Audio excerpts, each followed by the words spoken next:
siku rin'wana ra konanisiwa ka mbhoni ya mfumo eka ntengo wa senzo meyiwa. Vaaki va vilesiwa hi xiyimo xa vavabyi exibedhlele xa Khensani. Nene ya vuhlanganisi eka ntlangu wa bolo Alex Shakwani a hundza emisaveni.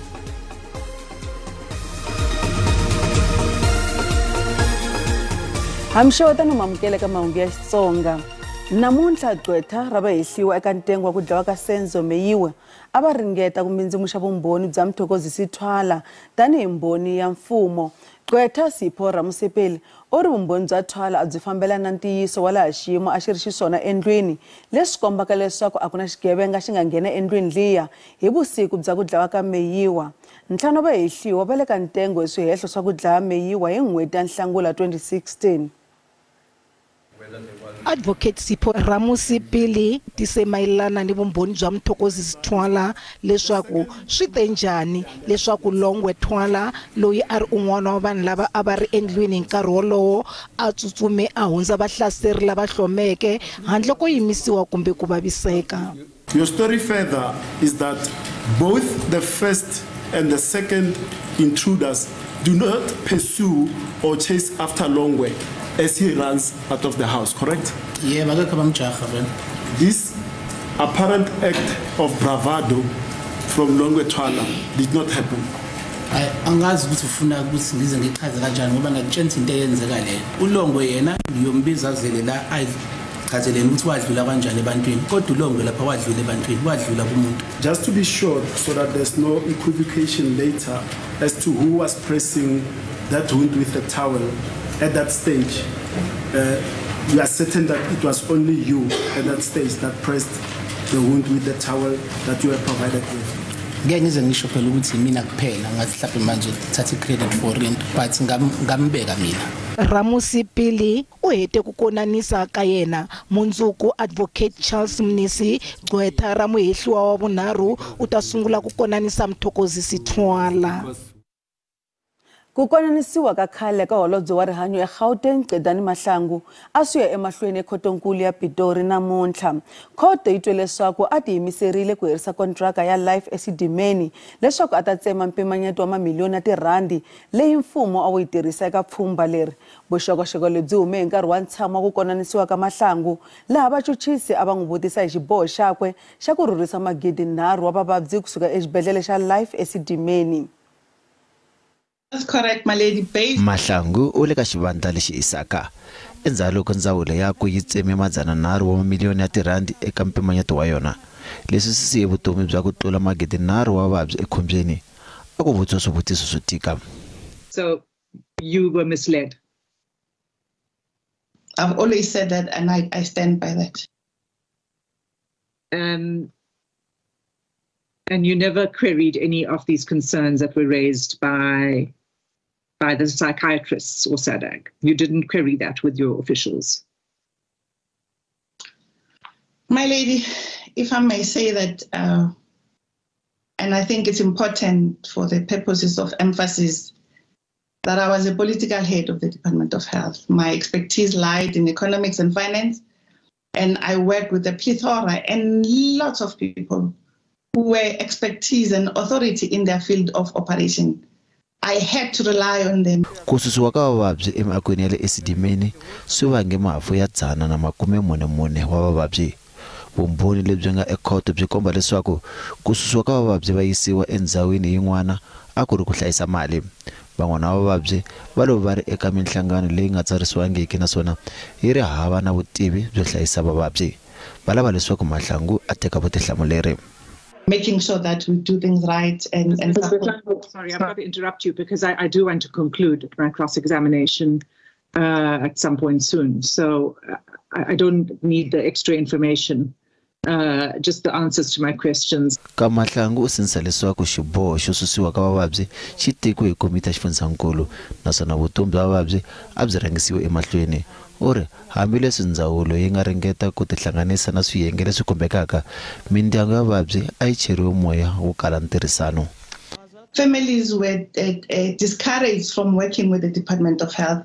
Families were coached to say, this is what you must do and all of that. And I don't remember exactly what was the timing of all of these things, because in the end, I said to the HOD, you have to provide leadership, engage with the families directly. Ntamo uyisa emahlweni. Vaongori na mindyangu ya vavabyi va nge exibedhlele xa Khensani eGiyani va ri nkayivelo wa vatirhi exibedhlele swi veka nxungeto eka rihanyo ra vavabyi. Va tlhela va hehla leswaku nkayivelo wa mbedo na swo funengela eka tiwadi tin'wana swi siya vavabyi van'wana va boheka ku etlela ehansi. Kambe ndzawulo ya rihanyo eka xifundzankulu va kaneta swihehlo leswi. Lexi i xibedhlele xi ri xoxe etindhawini ta le Giyani, kambe xi tlhela xi va ndhawu ya gome ni nhlomulo eka mindyangu yin'wana. Va ndyangu lowu va vula leswaku murhandziwa wa vona u lovele laha tolo.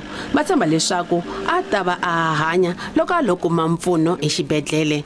Loko n'wana a sala awa endzhaku ka nkama a huwelela, loko a huwelela loko a wini a va ta n'wi pfuna a za moya wa yena wu huma hikuva a we a va a biwe hi nomu. Loko za i wa hina mu pfalaka na tinhompfu moya a wu swi koti ku hefemula. Se leswi hi twisaka ku va hina vinyi van'wana hikuva loko xibedhlele xa Khensani a xi lo va na responsibility ya ku va hi khomela maxaka ya hina, n'wana wa mina namuntlha a ta va a ri karhi a hanya. Kasi na yin'wana mindyangu leyi lahlekeriweke yi vula leswaku xibedhlele xi na vukorhokeri bya xiyimo xa le hansi. Loko ni hamba ni ya masiku a ni nga khomeki kahle tanihileswi a ku ri hi xiswoho laha a tlele koho. A ku nga tliniwi, swakudya nga dyisiwi, yena ku ri munhu loyi a nga admitiwa kuma ku a nga koti nchumu, a nga pfuki, a nga fambi. Hinkwaswo swi helela kwalaha a nga ta tlela koho, mara ivi a fakiwa pampers. After pampers liyani ta na swakudya ni hamba ni ku langutisa, a nga pfumeli ku dya swakudya hi mhaka ku tiva ku ta toileta, mati a nga pfumeli ku nwa hi mhaka ku tiva ku ta tsakamisa. Loko a ndzi swilo sweswo va n'wi ba hi vasitati ya ku tsakama. Sweswi leswi nga ni khomi kahle. Ni twe i report ya ku ve ri i weka nharhu phakathi ka xibedhlele mara a ri hampfuxi. A wa va swigula swin'wana swi n'wi teka swi ya n'wi veka enanini. Sweswi i za helela hi vutomi hikuva a badama hi makhwiri a pfaleka tinhompfu na inani. Xibedhlele xa Khensani a xi lunghisiwa. Kasi vaongori vona va vula leswaku xiyimo xi vangiwa hi nkayivelo wa vatirhi.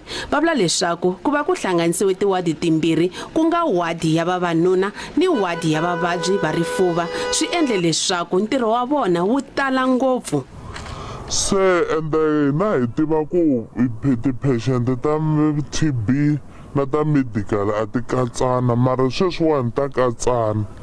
Ende hi na problem hi ku sweswi hi adimitana sweswi awadini mu kuma ku navusiku hi tirha hi ri 4 hi nesa ti-patient ta 60 ku pfumaleka linene, ku pfumaleka na mbedo ya ku tlela ya vavabyi. Ti-patient nkarhi wun'wanyana mu kuma ku kambe ndzawulo ya rihanyo laha Limpopo yi vula leswaku yi teke xiboho xo hlanganisa tiwadi leti tanihileswi a yi lava ku ringanisa mintirho ya vaongori eka tiwadi hinkwato. Leswi nga endleka hileswaku hi hlanganise wadi ya male medical na ya TB hikuva hi vone leswaku minkarhi yo tala eka TB ward ku va na vavabyi vambirhi kumbe wun'we so mi kuma ku ri na full complement ya vatirhi lava thogomelaka munhu wun'we. Kambe hi te sweswi tiwadi letiya loko ti hlangana at least munhu loyi a thogomelaka male medical i ta kota na ku thogomela lava nga le TB ward ku nga vi na ku va ku ri na vatirhi vo tala mara ku ri na vavabyi vatsongo. Hi ta va hi karhi hi assessa hi ku ya hi xiyimo loko ku laveka vatirhi van'wana hi ta ngetela. Ndzawulo yi tlhela hi vula leswaku ku na ku tlakuka ka nhlayo ya vavabyi lava nga khomiwa hi mavabyi ya dari kumbe malaria eka swibedhlele swa vona swa etindhawini ta Mopani na le Vhembe. Ipimani Balo wa Mahungu ya SABC eGiyani. Gqweta ra musirheleri wa vaakatiko loyi a yimisiweke entirhweni Busisiwe Mkhwebane ri vula leswaku u endle xikombelo xa xihatla ekhoto ya Vumbiwa a kombela leswaku khoto yi nghenelela eka mpfilumpfilu lowu nga kona mayelana na tihakelo ta yena ta nawu. Mkhwebane u tlhela a vilela mayelana leswi a swi vulaka nhlengeletano leyi nga riki enawini laha vulavisisi bya section 194 byi pfumeleleke varhangeri va vumbhoni ku rhangela vumbhoni handle ko va a va na vayimeri va nawu. Busisiwe Mkhwebane a ri eka ntshamo wa section 194 mixo wa namuntlha u byeriwe leswaku a ku aviwe mamiliyoni mune wa tirhandi eka vuyimeri bya yena bya nawu nakona mali leyi se yi herile. Mkhwebana u kanete leswaku mali leyi yi katsa vuyimeri bya nawu, tendzo ni vutshamo bya yena ni musirheleri wakwe. U tlhele a vilela mayelana ni ku va vumbhoni bya yena byi fanele ku nyikiwa eka masiku ya mune kasi timbhoni tona ti nyikiwe 25 wa masiku.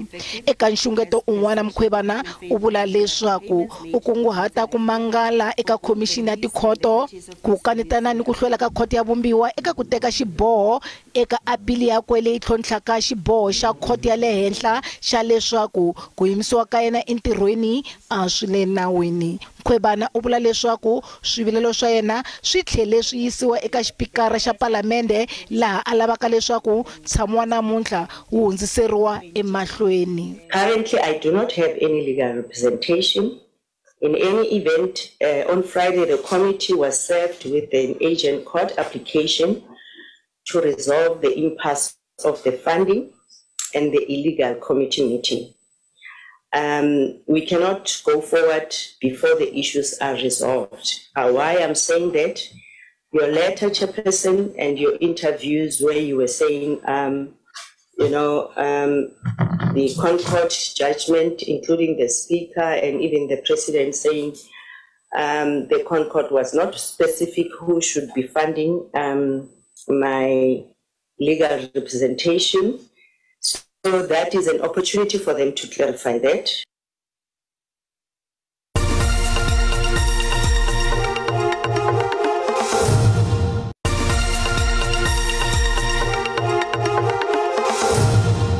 Hisa mahlweni mahungu ya SABC. Wajaha wa malembe ya 18 loyi a ehleketeleriwaka hi ku dlaya uLebogang Ratu wa malembe ya 16 u tshike xikombelo xa yena xa bail. Jamen Jafta uya ecourt ya magistrate ya Khalishiwe eNorthern Cape. Olebogang u lahliwe hi Mugqivela naswona vandyangu wa yena va ha tikeriwa hi rifu ra n'wana wa vona naswona vaaka ndhawu wa muganga wa Khalishiwe va ha hlamarisiwa hi rifu ra yena. We have many plans for the child. And currently, how does the family cope with the whole situation? The family cannot cope, especially the mother and the father. They are heartbroken. So, and the family as well, we are heartbroken. We don't know what to do now. And obviously, we want justice. We want justice for our child. Any judge who will sit on this chair, he must give us justice. It's all what we want in this community. Vaaka ndhawu wa muganga wa Khalishiwe va kombise ku vilela loko muehleketeleriwa a humelela ekhoto va vula leswaku a tsoniwa bail. Muehleketeleriwa u khomiwe endzhaku ko tlhavetela Olebogang a lova naswona muti wa ka vona wu vuye wu hisiwa. U hehliwa hi nandzu wo dlaya, ku ringeta ku dlaya, ku vavisa ni ku onha nhundzu. Rona ya ka baagi ba zone 2 mo ward 13 re botlhoko tota mo dipilong tsa rona ka ntho e tlhageletseng because re sa shebella gore go ka tlhaga ntho e tshwanang ka eno e khale moshimane o a etsa dintho empa wa tshwara gompeno ka mosho wa tswa so re tsaka baagi re fila gore a tshwarwe justice e diragale mo go yene because it's no use gore a tshware a ba tswa gape ka mosho a nkile bophelo ba ngwana yo sa etsang letho go tlisa botlhoko tota as a community member, as a mother, as a sister. We are very heartbroken for what this boy has done. Vulavisisi bya ha ya emahlweni naswona nandzu wu hundziseriwe eka Khotavuxika.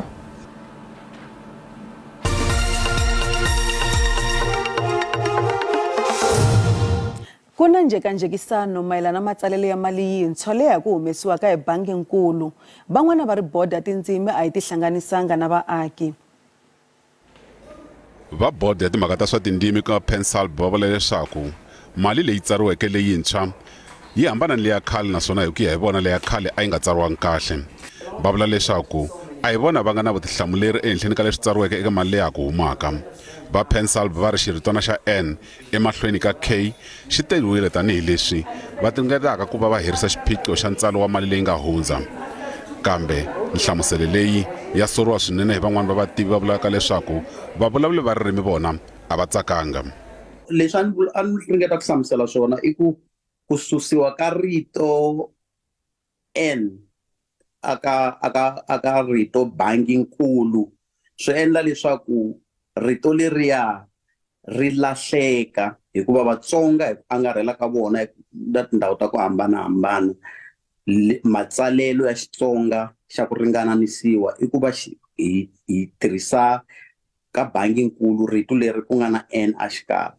So ku va ku hlomuriwe ene lahaya swi endla leswaku rito leriya ri nga ha vi banginkulu ri va swin'wanyana.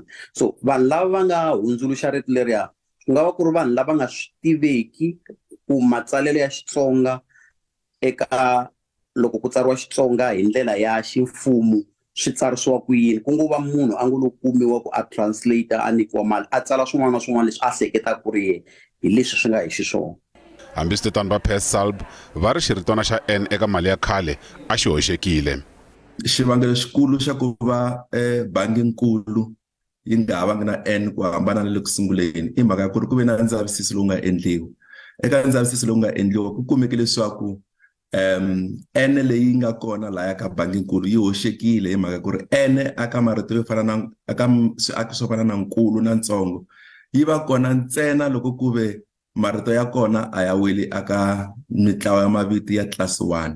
Mitlawa ya maviti ya class 1 hi yona yi tekaka N ntsena hi mhaka ku ri N liyana i xivumbeko xin'wanyana xa mu.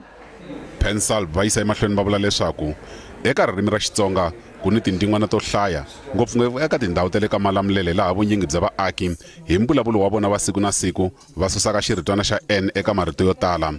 Va ku leswi hi ndlela yin'wanyana swi nga ha langutiwa tanihi xiboho lexi voyameleke eka vaaki va tindhawu letiya tanihileswi vona hi ntolovelo va susaka xiritwana lexi. Kambe va bangi ya Reserve va vula leswaku va burisana na PESALB lava nga teka xiboho xa leswaku ndulamiso wa marito wu fanelile hi ku ya hi leswi va nga tsarisa swona eka mali leyintshwa. A hi languteni leswaku timakete ti pfarise ku yini namuntlha eka JSE. Randi yi tiyeri loko yi pimanisiwa na timali ta matiko yan'wana ya misava.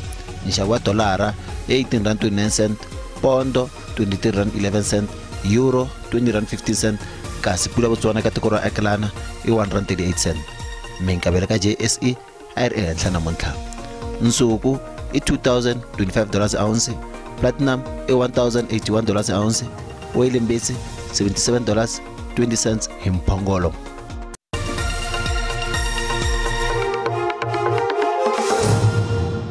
Eka madam lamanene ndza mperisa ngweri a langiseni maxelo eka madam ya siku ra namuntlha hi karhi hi langisa leswaku na moya lowu nga ta wu karhi wu nga kwala ka 10 watt kilometer hi awara loko hi langisa le upela dyambu bya tiko kambe loko hi langisa xikarhi ka tiko ku yisa le avuxeni ku ri na mpfula leyi nga ta angarhela tiko yi ri na mpimo wa 8 watt percent endhawini tin'wana yi ri na mpimo wa 6 watt percent hi kombela vanhu mi ti lemukise hi ndhawini teto kambe loko hi langisa siku ra mundzuku mpfula yi ri kona le avuxeni bya tiko ri na mpimo wa 30 watt percent xikan'we na 6 watt percent kambe hi tsundzuke leswaku ku ta ku ri na tindhawu tin'wana leti nga ta ri na nkungu loko hi langisa ni mixo u karhi wu xaxamela ku yisa le adzongeni wa tiko kambe na le rihlangutini ra upela dyambu ku ri na nkungu lowu nga ta wu ri kona ni mixo hi kombela vanhu hinkwavo mi ti lemukise hi ndhawini teto kambe loko hi langutisa swilemukiso swa madyambu lama ku ta ku ri na mpfula ya matimba nkukhulo wa mati wu karhi wu languteriwile eswifundzeni leswiyani xikan'we na le rihlangutini ra le dzongeni wa tiko hi kombela vanhu hinkwavo mi ti lemukise hi ndhawini teto kambe loko hi langutisa maxelo ka swifundza hi sungula hi fundza ya Gauteng ku ta ku ri na mpfula ehenhleni ka xifundza xa Nkwasha kambe ku horile Vereeniging yi ri ka 20 wa degree Johannesburg yi ri ka 19 loko hi fika Pretoria yona yi ri ka 21 wa degree loko hi fika kona Limpopo ku ri na mpfula ehenhleni ka xifundza xa Nkwasha karhi ku fumela le Phalale ka 25 wa degree Polokwane yi ri ka 20 loko hi fika Tzaneen yi ri ka 23 kambe Giyani yona le upela dyambu yi ri ka 24 wa degree loko ya fika kona eMpumalanga ku ri na mpfula ehenhleni ka xifundza xa Nkwasha ku horile loko na Skukuza yi ri ka 25 wa degree Mbombela yi ri ka 19 Carolina ka ri titimela ka 16 wa degree kambe Ermelo na yona yi ri ka 16 wa degree loko hi fika KwaZulu-Natal ku ri na mpfula leyi nga ta angarhela xifundza xa Nkwasha ku horile Ladysmith yi ri ka 20 wa degree loko hi langutele enhlangutini Durban yona yi ri ka 23 wa degree afikeni kona Eastern Cape ku ri na mapapa ehenhleni ka xifundza xa karhi ku fumela Craddock yi ri ka 26 wa degree Makhanda 24 loko hi langutisa East London yona yi ri ka 23 wa degree afikeni kona Western Cape ku ri na mapapa ehenhleni ka xifundza xa kambe karhi ku fumela Ken William yi ri ka 28 wa degree Cape Town yi ri ka 22 loko hi fambela nhlanguti ya fika Mossel Bay yona yi ri ka 21 wa degree loko hi fika Northern Cape karhi ku fumela ehenhleni ka xifundza xa Nkwasha dyambu ri kona kambe Springbok yi ri ka 27 wa degree Southern le dzongeni yi ri ka 22 wa degree Campbell yona yi horile eka 21 wa degree loko hi fika Free State hi sunga swa ku ta ku ri na mapapa ehenhleni ka xifundza xa kambe karhi ku horile Bloemfontein yi ri ka 22 wa degree Sasolburg 18 loko hi fika Frankfurt yona yi ri ka 19 wa ti-degree loko hi fika northwest ku ri na mapapa ehenhleni ka yifundza kambe Mahikeng yi ri ka 24 tosi ka 27 loko hi fika Vryburg yona yi ri ka 24 wa ti-degree ka vulangu ra mina ra helela kwalano a ku ri Maxelo hlayisekani